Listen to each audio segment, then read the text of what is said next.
ನಮಸ್ಕಾರ ಎಲ್ಲರಿಗೂ boss, welcome back to Sagar stories. ಮಗ ಒಂದು ಬಿಗ್ ಬ್ರೇಕಿಂಗ್ ಅಪ್ಡೇಟ್ ಬರ್ತಾ ಇದೆ. PKL ನಮ್ಮ ಬೆಂಗಳೂರು ಬುಲ್ಸ್ ಕಡೆಯಿಂದ ಹೋಗ್ಬಿಡೋಣ ಅಪ್ಡೇಟ್ಗೆ. ಅದಕ್ಕೆ ನಾವು ಮುಂಚೆ ಬೇಗ ಚಾನಲ್ಗೆ ಸಬ್ಸ್ಕ್ರೈಬ್ ಮಾಡ್ಕೊಳ್ಳಿ, ಬೆಲ್ ಐಕನ್ ಕ್ಲಿಕ್ ಮಾಡ್ಕೊಳ್ಳಿ. ಫಸ್ಟ್ ಆಫ್ ಆಲ್ ಎಲ್ಲರಿಗೂ ಶುಭೋದಯ.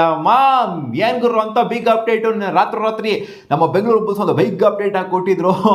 ಏನು ಎಕ್ಸ್ಪೆಕ್ಟೇಷನ್ ಏನಿಲ್ಲ, ಈ ಥರ ಎಲ್ಲ ಸಡನ್ ಆಗಿ ಟ್ವಿಸ್ಟ್ ಕೊಡ್ತಾರೆ ಅಂತ ಒಂದು ಹೊಸ ಸೈನ್ನ ನಮ್ಮ ಬೆಂಗಳೂರು ಬುಲ್ಸ್ ಮಾಡ್ಕೊಂಡಿದ್ದಾರೆ. ಸೊ ಇವರು ಏನು ರೀಪ್ಲೇಸ್ಮೆಂಟ್ ಆಗಿ ಬಂದಿದ್ದೀರಾ ಅದು ಹೊಸದಾಗಿ ಪಿಕ್ ಆಗಿದ್ದೀರಾ ಅಂತ ಕೇಳಿದ್ರೆ, ಹೊಸದಾಗಿ ಆ್ಯಡ್ ಆಗಿದ್ದೀರಾ ಅಥವಾ ಯಾರ ಜಾಗದಲ್ಲೂ ಬಂದಿರಾ ಅಂತ ಕೇಳಿದ್ರೆ, ಇವರು ಬಂದಿರೋದು ಹೊಸದಾಗೇನೆ. ಯಾರ ಜಾಗದಲ್ಲೂ ಕೂಡ ಇವ್ರು ಬಂದಿಲ್ಲ, ರೀಪ್ಲೇಸ್ಮೆಂಟ್ ಆಗಿ ಬಂದಿಲ್ಲ. ಇವರು ಹೊಸದಾಗೇನೆ ಪಿಕ್ ಆಗಿದೆ. ಇನ್ನು ಹಲವಾರು ಸ್ಲಾಟ್ಗಳು ನಮ್ಮ ಬೆಂಗಳೂರು ಬುಲ್ಸು ಅರೌಂಡ್ ಎಷ್ಟು 18 ಸ್ಲಾಟು 19 ಸ್ಲಾಟು ಅಷ್ಟನ್ನೇ ಫಿಲ್ ಮಾಡ್ಕೊಂಡಿದ್ದು. ಸೊ ಇನ್ನೂ ಸುಮಾರು ಸ್ಲಾಟ್ಸು ಅವೈಲೇಬಲ್ ಇತ್ತು. ಜೊತೆಗೆ ಅಮೌಂಟ್ ಕೂಡ ತಕ್ಕ ಮಟ್ಟಿಗೆ ಸುಮಾರಾಗಿತ್ತು ಅಷ್ಟೇ. ಆಪ್ಷನಲ್ಲಿ ಬೈ ಮಾಡೋಕೆ ಆಗ್ತಿರಲಿಲ್ಲ. ಬಟ್ ಇವಾಗ ಅದು ಹೆಂಗೆ ಬೈ ಮಾಡಿದ್ದಾರೆ ಅಂತ ಗೊತ್ತಿಲ್ಲ ನನಗೆ ಕರೆಕ್ಟಾಗಿ. ಸೊ ಅವ್ರೇನು ಹೇಳ್ತಾರೆ ನಮಗೆ ಈ ಥರ ಬೈ ಮಾಡಿದ್ದೀವಿ ಆ ಥರ ಬೈ ಮಾಡಿದ್ದೀವಿ ಅಂತ. ಒಟ್ಟಲ್ಲಿ ಲಿಮಿಟೆಡ್ ಪರ್ಸ್ ವ್ಯಾಲ್ಯೂ ಅಂತ ಇತ್ತು. ಅಂತ ಹೆವಿ ಪರ್ಸ್ ವ್ಯಾಲ್ಯೂ ಏನಿರಲಿಲ್ಲ, ಒಂದು 10 ಲಕ್ಷಕ್ಕಿಂತ ಕಡಿಮೆ ಇತ್ತು ಅಂತ ಕಾಣಿಸುತ್ತೆ ರಿಮೈನಿಂಗ್ ಪರ್ಸ್ ವ್ಯಾಲ್ಯೂ ನಮ್ಮ ಬೆಂಗಳೂರು ಬುಲ್ಸು. ಸೊ ಅಷ್ಟರಲ್ಲಿ ಬೈ ಮಾಡ್ಕೊಂಡೆ ಕರ್ಕೊಂಡ್ ಬಂದಿದ್ದಾರೆ. ಇಟ್ಸ್ ಸುರೇಂದರ್ ಸಿಂಗು ಮಗ, ಎಕ್ಸ್ಪೀರಿಯನ್ಸ್ಡ್ ಕ್ಯಾಂಪೈನರು ಸುರೇಂದರ್ ಸಿಂಗು ಎಂಟ್ರಿ ಕೊಟ್ಟಿದ್ದಾರೆ ನಮ್ಮ ಬೆಂಗಳೂರು ಬುಲ್ಸ್ಗೆ. ಸೊ ಇವರು ಬಂದು ರೈಟ್ ಕವರಲ್ಲಿ ಆಡ್ತಾರೆ. ಆಕ್ಚುಲಿ ಇವ್ರು ಕೆರಿಯರ್ ಎಲ್ಲ ಸ್ಟಾರ್ಟ್ ಮಾಡಿದಾಗ ಅವರು ಕಾರ್ನರ್ಸ್ ಅಲ್ಲೂ ಕೂಡ ಆಡ್ತಿದ್ರು, ಎಲ್ಲಾ ಸ್ಲಾಟ್ ಕೂಡ ಆಡುವಂತ ಪ್ಲೇಯರ್ ಅಂತ ಹೇಳಬೇಕು ಈ ಡಿಫೆಂಡರ್. ಸೊ ಡಿಫೆನ್ಸ್ ನ ಸ್ವಲ್ಪ ಸ್ಟ್ರೆಂಥನ್ ಮಾಡ್ಕೊಳ್ಳೋದಕ್ಕೆ ಸ್ವಲ್ಪ ಚೆನ್ನಾಗಿ ಕೇಳ್ತಾ ಇದ್ರಲ್ಲ, ಎಲ್ಲಿ ಗುರು ಡಿಫೆನ್ಸ್, ಎಕ್ಸ್ಪೀರಿಯನ್ಸ್ ಡಿಫೆಂಡರ್ಸ್ ಇಲ್ಲ, ಎಲ್ಲಿ ಏನು ಡಿಫೆನ್ಸ್ ಇಲ್ಲ ಅದು ಇದು ಅಂತೆಲ್ಲ ಕೇಳ್ತಿದ್ರಲ್ಲ. ಸೊ ಅಂಥವ್ರಿಗೆಲ್ಲ ಉತ್ತರ ಕೊಡೋದಕ್ಕೋಸ್ಕರ ನಮ್ಮ ಬೆಂಗಳೂರು ಬುಲ್ಸ್ ಸ್ವಲ್ಪ ಇದಾಕೋ ವೀಕ್ ಆದಂಗೆ ಕಾಣಿಸ್ತಾ ಇದೆ ಅಲ್ವಾ, ರೈಟ್ ಕವರು ಅನ್ನೋ ಥರ ಅನ್ಕೊಂಡು ಸೊ ಇವ್ರನ್ನ ಎಳ್ಕೊಂಬಂದು ಇಲ್ಲಿ ಕೂರಿಸಿದ್ದಾರೆ. ಸೊ ಇವರು ಆಲ್ಮೋಸ್ಟ್ ಎಲ್ಲ ಮ್ಯಾಚ್ನು ಆಡುವಂಥ ಪ್ಲೇಯರ್ನೇ, ಯಾಕಂದರೆ ಸಿಗಾಬಡಿ ಎಕ್ಸ್ಪೀರಿಯನ್ಸ್ ಇದೆ. ಯು ಮುಂಬಾಗೆ ಸಾಕಷ್ಟು ಸೀಸನ್ ಇವರು ಆಡಿದ್ದಾರೆ ಆ್ಯಂಡ್ ಕ್ಯಾಪ್ಟನ್ಸಿನೂ ಕೂಡ ಯು ಮುಂಬಾದಲ್ಲಿ ನಿಭಾಯಿಸಿ ಕ್ಲಿಕ್ ಕೂಡ ಆಗಿದ್ದಾರೆ ಅದರಲ್ಲಿ.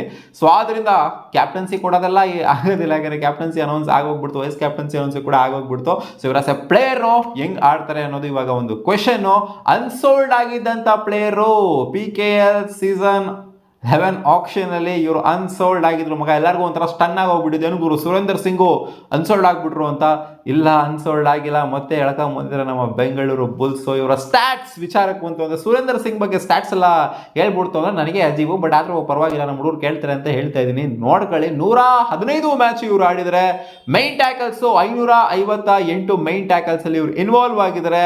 ಟ್ಯಾಕಲ್ ಪಾಯಿಂಟ್ಸ್ ಬಂದ್ಬಿಟ್ಟು 247 tackle points, 115 ಮ್ಯಾಚಲ್ಲಿ 247 tackle points. Average time on match 77.22 and average ಎಲ್ಲ ಸ್ಟ್ಯಾಟ್ಸ್ ನೋಡ್ಕೊಳ್ಳಿ ನೀಟಾಗಿ ಹೆಂಗಿದೆ ಅಂತ. ಆವರೇಜ್ ಸ್ಟ್ರೈಕ್ ರೇಟ್ ಬಂದ್ಬಿಟ್ಟು 50.25 ಇದೆ ಆ್ಯಂಡ್ ಸಕ್ಸಸ್ ಅಸಿಸ್ಟ್ ಬಂದ್ಬಿಟ್ಟು ಅಸಿಸ್ಟು 198 ಇದೆ. ಸೊ ಸ್ಟ್ಯಾಟ್ಸು ಅನಾಲಿಸಿಸು ಎಲ್ಲ ಇದ್ದಿದ್ದೇನೆ. ಬಟ್ ನಮ್ಮ ಬೆಂಗಳೂರು ಬುಲ್ಸ್ಗೆ ಯಾವ ಥರ ಪರ್ಫಾರ್ಮ್ ಮಾಡಿದ್ರೆ ಅದನ್ನೇ ಮೈನು ಮ್ಯಾಟ್ರ್ ಆಗೋದು. ಎಕ್ಸ್ಪೀರಿಯನ್ಸ್ ಕ್ಯಾಂಪೈನರ್ಸ್ಗಳನ್ನ ಬೆಂಗಳೂರು ಬುಲ್ಸು ಈ ಸೀಸನು ಡಿಫೆನ್ಸಲ್ಲಿ ಯಾರನ್ನೂ ಅಷ್ಟೊಂದು ಪಿಕ್ ಮಾಡಿರಲಿಲ್ಲ, ಬರೀ ಹೊಸೊಬ್ಬರನ್ನ ಪಿಕ್ ಮಾಡ್ಕೊಂಡಿದ್ರು. ಡಿಫೆನ್ಸ್ ಸ್ವಲ್ಪ ವೀಕ್ ಆಯಿತು ಅಂತಲೇ ಎಲ್ಲರೂ ಹೇಳಿದ್ದು. ಆಪ್ಷನ್ ಆದಮೇಲೆ ಅವ್ನ ಅಜ್ಜಿ ರೈಡಿಂಗ್ ಡಿಪಾರ್ಟ್ಮೆಂಟ್ ಜೊತೆಗೆ ಆಲ್ರೌಂಡಿಂಗ್ ಡಿಪಾರ್ಟ್ಮೆಂಟು ಕ್ರೇಜಿಗರು, ಅದ್ರ ಬಗ್ಗೆ ಎರಡು ಮಾತಿಲ್ವಲ್ಲ. ಬಟ್ ಡಿಫೆನ್ಸ್ ಆದರೂ ಏನೋ ಒಂದು ಸ್ವಲ್ಪ ಖಾಲಿ ಅನ್ನಿಸ್ತಿಲ್ವ, ಡಿಫೆನ್ಸು ಇನ್ನೂ ಏನೋ ಬೇಕಿತ್ತು ಅಂತ ಅನಿಸಿಲ್ವ, ಇನ್ನೂ ಏನೋ ಮಿಸ್ಸಿಂಗ್ ಅಂತ ಅನ್ನಿಸಿಲ್ವ ಅಂತ ಕೇಳ್ತಾ ಇದ್ರು. ಸೊ ಮಿಸ್ಸಿಂಗ್ ಒಂದು ಆ ವೇಕೆಂಟ್ ವಾರ್ಡ್ನ ಫಿಲ್ ಮಾಡಿದ್ರು ಅಂತ ಹೇಳಬೇಕು ಇವಾಗ ಬೆಂಗಳೂರು ಬುಲ್ಸು. ಸೊ ನೋಡೋಣ, ಸುಮ್ಮನೆ ಜಾಸ್ತಿ ಹೈಪ್ ಮಾಡೋದು ಬಿಲ್ಡಪ್ ಕೊಡೋದೆಲ್ಲ ಬೇಡ. ಇವ್ರಿಗಿಂತ ಬೇರೆಯವರು ಚೆನ್ನಾಗಿ ಪರ್ಫಾರ್ಮ್ ಮಾಡ್ಬೋದು, ಅಥವಾ ಇವರೇ ಒಂಥರ ಇವ್ರಿಗೆ ಇನ್ನೂ ಒಂದು ಇದಿರುತ್ತೆ ಇವಾಗ. ನನಗೆ ಅನ್ಸೋಲ್ಡ್ ಮಾಡಿಬಿಡಿದ್ರು ಇವರು ಆಕ್ಷನಲ್ಲಿ. ಅವ್ನ ಅಜ್ಜಿ ಈ ಸಲ ಕ್ರೇಜಿ ಪರ್ಫಾರ್ಮೆನ್ಸ್ ಕೊಡಬೇಕು, ಮತ್ತೆ ಪೀಕಿಗೆ ಹೋಗಬೇಕು ನಾನು ಅಂತ ಇವ್ರಿಗೆ ಆ ಒಂದು ಇದಿರುತ್ತೆ, ಕಿಚ್ಚಿರುತ್ತೆ. ಸೊ ಈ ಕಿಚ್ನ ಯೂಟಿಲೈಸ್ ಮಾಡ್ಕೊತಾರೆ ಅಂತ ಅನ್ಕೊಂಡಿದ್ದೀನಿ ಸುರೇಂದರ್ ಸಿಂಗ್ ಅವರು. ಸೊ ನೋಡೋಣ, ಅದೇ ಆ ರೈಟ್ ಕವರ್ ಸ್ಲಾಟ್ ಸ್ವಲ್ಪ ಅಲ್ಲಿ ಇಲ್ಲಿ ಇದ್ದಿದ್ದರಿಂದ ಆ ರೈಟ್ ಕವರ್ನ ಕರೆಕ್ಟಾಗಿ ಫಿಲ್ ಮಾಡಿದ್ರು ಅಂತ ಅನ್ಕೊಂಡಿದ್ದೀನಿ ಬೆಂಗಳೂರು ಬುಲ್ಸು. ಸೊ ಹೋಪ್ಫುಲಿ ಅವರು ಎಲ್ಲ ಮ್ಯಾಚ್ಗಳನ್ನು ಆಡುವಂಥ ಒಂದು ಕಂಟೆಂಡರ್. ನೋಡೋಣ ಏನಾಗುತ್ತೆ ಅಂತ. ಎಲ್ಲ ಮ್ಯಾಚು ಆಡ್ತಾರೆ ಅಂತಲೂ ಕೂಡ ಹೇಳೋದಕ್ಕಾಗೋದಿಲ್ಲ, ಯಾಕಂದರೆ ಮುಂಚೆ ಬಂದಿರೋರೆ ಸುಮಾರು ಜನ ಇದರಲ್ಲಿ. ಸೊ ಇವ್ರು ಬ್ಯಾಕಪ್ ಆಗಿ ತಗೊಂಡಿದ್ದಾರಾ ಅಥವಾ ಮೈನ್ ಪ್ಲೇಯರ್ ಆಗಿ ತಗೊಂಡಿದ್ದಾರೆ ಅಂತ ಇನ್ನೂ ಸಹ ಗೊತ್ತಿಲ್ಲ. ನನ್ನ ಪ್ರಕಾರ ಮೈನ್ ಪ್ಲೇಯರ್ ಆಗಿ ಆಡಿಸ್ತಾನೆ ಬೆಟರ್ ಆಗಿರುತ್ತೆ. ನೋಡೋಣ ಅದೇನು ಆಗುತ್ತೆ ಅಂತ. ಸಿಗೋಣ ಮುಂದಿನ ವಿಡಿಯೋದಲ್ಲಿ ಗಾಯ್ಸ್. ಬಾ.